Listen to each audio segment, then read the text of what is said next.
अब हम चलते हैं आज के पाठ पर आज का बालकांड का हिंदी रूपांतरण सुनने के बाद मैं कौशल्या रूपी पूर्व दिशा की वंदना करता हूँ, जिसकी कीर्ति समस्त संसार में फैल रही है। जहाँ कौशल्या रूपी पूर्व दिशा से विश्व को सुख देने वाले और दुष्ट रूपी कमलों के लिए पालक के समान श्री रामचंद्र जी रूपी सुंदर चंद्रमा प्रकट हुए, सब रानियों सहित राजा दशरथ को पुण्य और सुंदर कल्याण की मूर्ति मानकर मैं मन, वचन और कर्म से प्रणाम करता हूँ। अपने पुत्र का सेवक बन जानकर वे मुझ पर कृपा करें, जिनको रचकर ब्रह्मा जी ने भी बढ़ाई पाई तथा जो श्री राम जी की माता और पिता होने के कारण महिमा की सीमा है।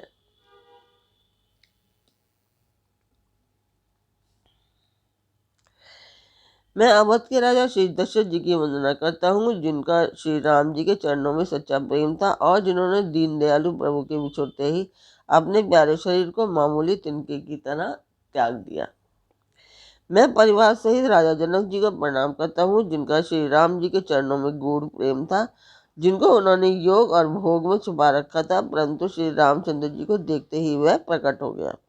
भाइयों में सबसे पहले मैं भरत जी के चरणों का प्रणाम करता हूँ, जिनका नियम अविरत वर्णन नहीं किया जा सकता तथा जिनका मन श्री राम जी के चरण कमलों में भौरे की तरह लुभाया हुआ है, कभी उनका पास नहीं छोड़ता।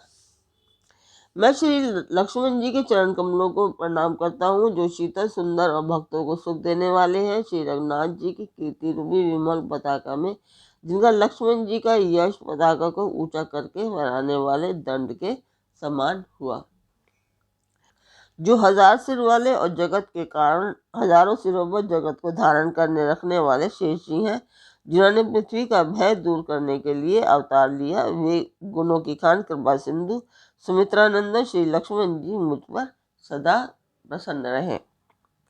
श्री शत्रुघ्न जी के चरण कमलों में मैं को प्रणाम करता हूँ, जो बड़े वीर सुशील और श्री भरत जी के पीछे चलने वाले हैं। मैं महावीर श्री हनुमान जी की विनती करता हूँ, जिनके यश का श्री रामचंद्र जी ने स्वयं अपने मुख से वर्णन किया है।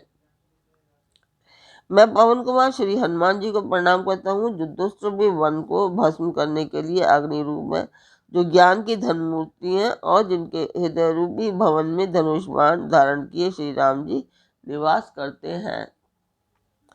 वानरों के राजा सुग्रीव जी, रीछों के राजा जामवान जी, राक्षसों के राजा विभीषण जी और अंगद जी आदि जितना वानरों का समाज है, सबके सुंदर चरणों की मैं वंदना करता हूँ, जिन्होंने अधम पक्षी पशु और राक्षस आदि शरीर में भी श्री रामचंद्र जी को प्राप्त कर लिया। नमस्कार व्यूअर्स, और आप सब लोग कैसे हैं? आशा करती हूँ आप सब लोग अच्छे होंगे, स्वस्थ होंगे और मेरा रामचरितमानस का पाठ अवश्य देखते होंगे। तो सबसे पहले हम जान लेते हैं कि हमने कल तक कहाँ तक जाना था। कल तक था कि हे नाथ, मैंने शिव जी से ऐसा सुना है कि महाप्रलय में भी आपका नाश नहीं होता और ईश्वर कभी मिथ्या वचन नहीं कहते नहीं, वह भी मेरे मन में संदेह है।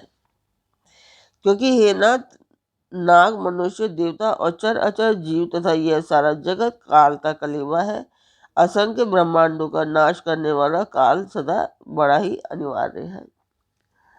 अत्यंत भयंकर काल आपको नहीं व्यापता, आप पर प्रभाव नहीं दिखलाता, इसका क्या कारण है? हे कृपालु, मुझसे कहिए, यह ज्ञान का प्रभाव है या योग का बल है?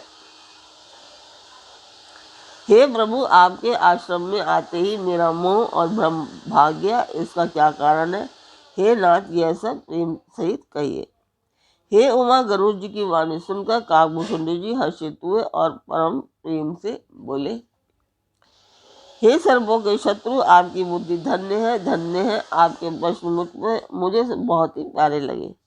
आपके प्रेम युक्त सुंदर प्रश्न सुनकर मुझे अपने बहुत जन्मों की याद आ गई। मैं अपनी कथा सब विस्तार से कहता हूँ। हे तात, आदर सहित मन लगाकर सुनिए।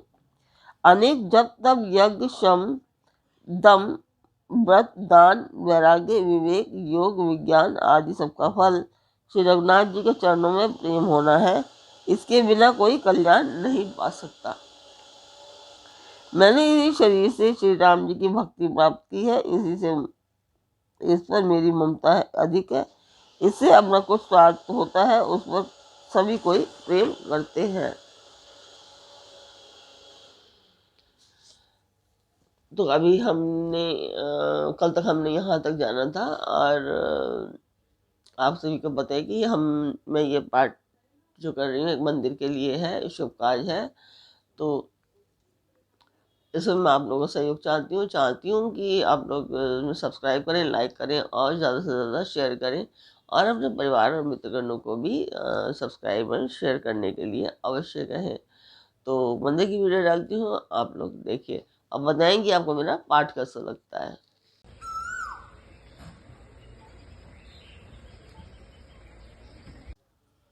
तो आपने मंदिर की वीडियो देखी, कमेंट बॉक्स में बताएं कि आपको मेरा पाठ कैसा लगता है। और तो शुरू करते हैं अब हम आज का पाठ। स्वागत करती हूँ मैं आप सभी का अपने इस कार्यक्रम रामचरितमानस के उत्तराखंड पाठ में। पन्नागिरी अति नीति श्रुति सम्मत सज्जन कही, अति नीच हो सन प्रीति करिए जानिने परम हित। हे गरुड़ जी, वेदों में मानी हुई ऐसी नीति है, और सज्जन भी कहते हैं कि अपना परम हित जानकर अत्यंत नीच से भी प्रेम करना चाहिए। पाठ कीते होइते ही ते पाटंबर रुचिर, कृमि बालई समूह कोई परम अभावन प्राण सम। रेशम कीड़े से होता है, उससे सुंदर रेशमी वस्त्र बनते हैं, इसी से उस परम अपवित्र कीड़े को भी सब कोई प्राणों से समान पालते हैं।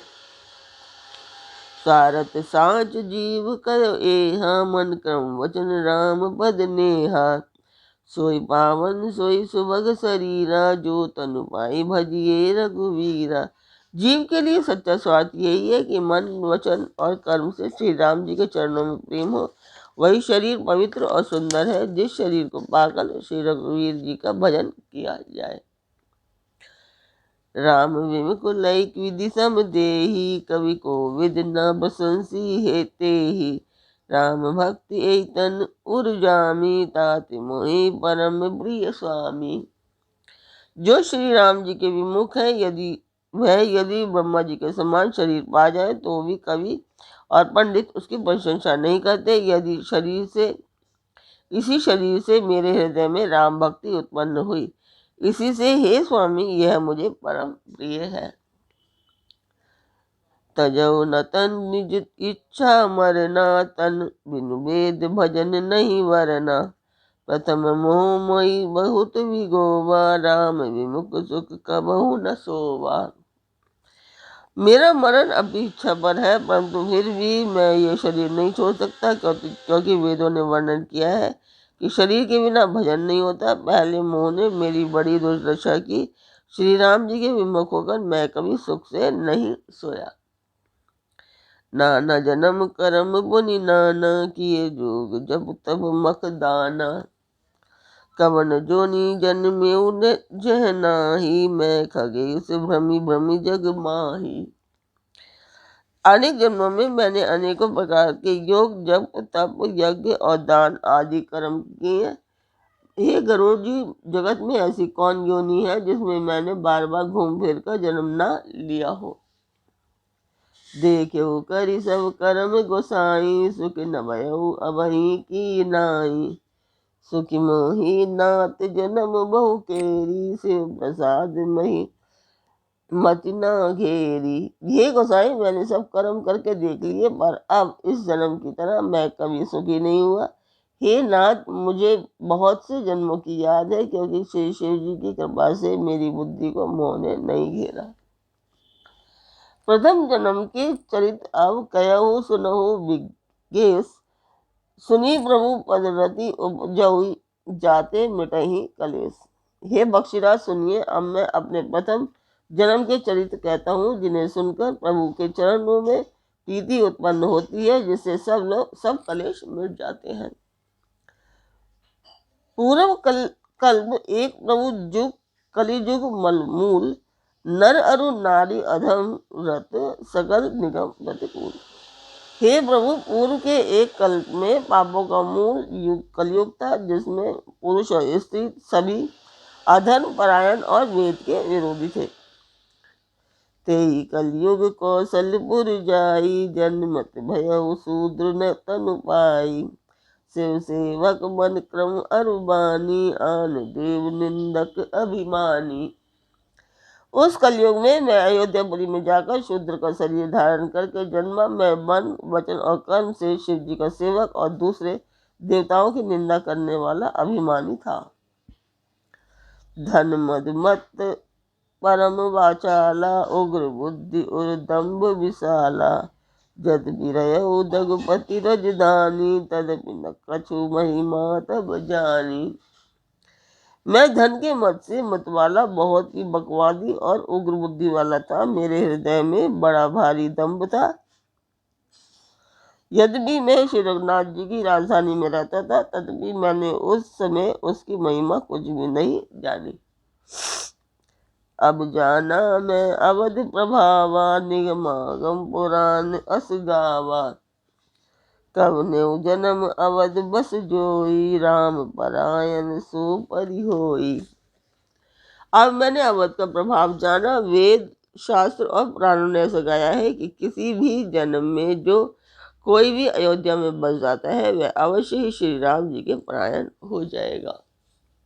तो आज का पाठ मैं यहीं पर पूर्ण करती हूँ। कल फिर मिलेंगे एक नए पाठ में, एक नई उमंग, एक नई तरंग के साथ। तब तक के लिए नमस्कार। जय सिया राम। सियापति रामचंद्र जी की जय।